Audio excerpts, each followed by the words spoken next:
Welcome to Uniting the Cults. This is another episode of Why is Everybody Stupid? Today it's about a Reddit post I made on the ex-Muslim subreddit, Why I Left Islam but Still Think About It Every Day.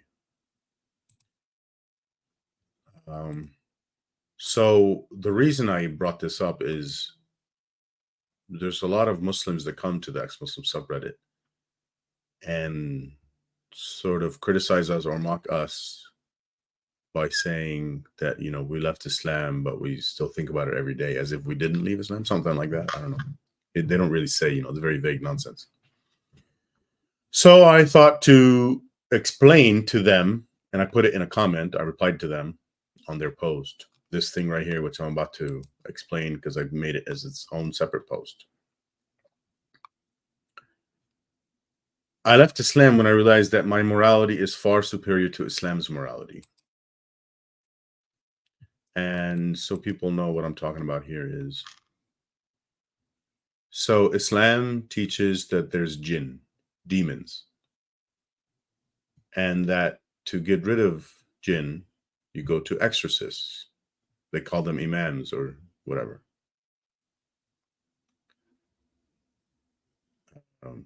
And so a Muslim who believes in jinn and exorcists will go to a exorcist instead of a hospital.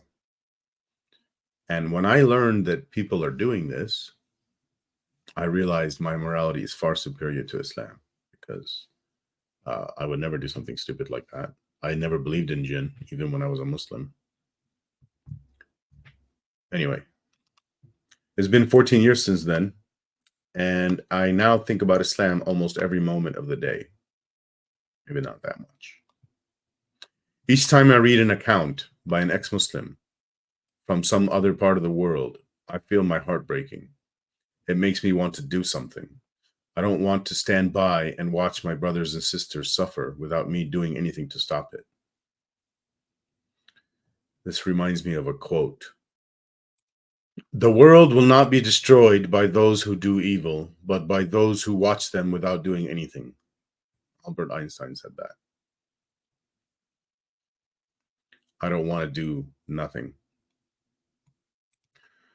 Muslims tell us that we should stop cursing Islam. Well, I'm here to say that I will stop cursing Islam when it deserves it.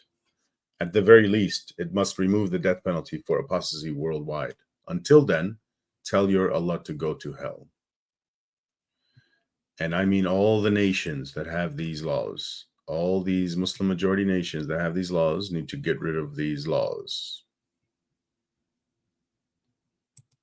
So I have 3 questions for Muslims. Do you support the repeal of apostasy laws worldwide? Maybe that should have been the second question. Do you know why apostasy laws exist? And so if you do know and you support the repeal of apostasy laws, then your morality is superior to Islam's morality. You're one of the good Muslims. Join me in uniting the cults, where we are working toward a future without apostasy laws.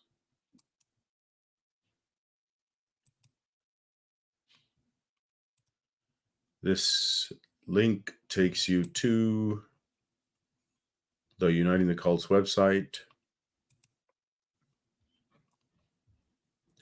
We're doing a live stream web conference, me and a few experts, June 14th, 12 p.m. Central Time. What is the discussion about? It's about the idea that many groups exhibit cult behaviors. And the worst type is nations that have apostasy laws. They're trying to silence us. There's countries including the USA, that treats whistleblowers as traitors. And then other examples, I'm sure this happens outside of the US too, but there's universities where, for example, the physics department will do things like sacrifice the scientific integrity of their work because what they're going after is more money. And the way they get more money is by publishing more papers. And the way they're able to publish more papers is to skip steps, which is the actual scientific work.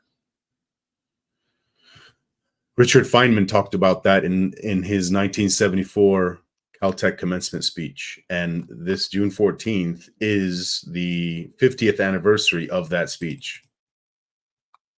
Feynman explained what I believe to be the biggest obstacle to progress worldwide. Our live stream will be a continuation of his speech.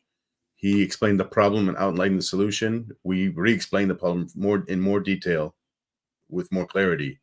And I think I understand it better than him too, with the help of 50 years of, knowledge gained by people after him.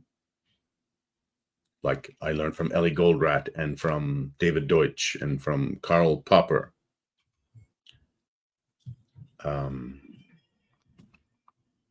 And here is one of the experts committed to the show already, Eli Schragenheim, friend of mine. He's a very close colleague of the late Ellie Goldratt. Ellie Goldratt is kind of like, you could say, the Einstein of the business world, but he's kind of bigger than that, I would say. And that's who we have so far. We're looking for more people still, by the way, to represent the other areas: politics, universities, K-12 education, parenting. 31 days.